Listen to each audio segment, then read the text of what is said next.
nơiนี้តាំងច្រើនអញ្ចឹងឲ្យបងៗค่ะចូលចិត្តតែគាត់យើងស្ពណ៌យកហានចូលចិត្តបែបអំណាចហើយកាចប្រភេទបែប off road pick up មានសមាជិកច្រើនចង់បានឡានបែបលក្ខណៈ VIP MPV អីអញ្ចឹងណា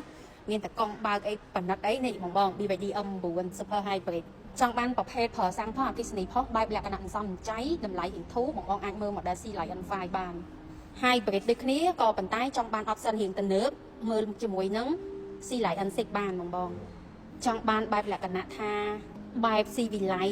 option ក៏ទំនើប Premium ហ្មងនេះបង C Lion 7 ប៉ុន្តែមួយទៀតអត់ចង់ចំណាយលុយច្រើនទេចង់បានអគ្គិសនីផងសាំងផងហើយមកហានសំចៃ Seal 5បងនេះ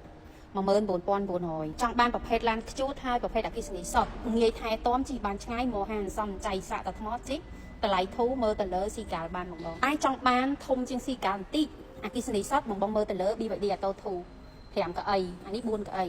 ស៊ីកាល4កៅអីតែជិះខាងក្រោយ3នាក់អីបានអញ្ចឹងវាអាចចូល5នាក់អីជិះបានខ្ញុំប្រប៉ុនគ្នាដដែលតែចង់បាន option ដែលទំនើបហើយអគ្គិសនីជិះបានឆ្ងាយបងអញ្ជើញមកមើលជាមួយនឹង Atto 3បានចានិយាយទៅនៅនេះវាមានច្រើន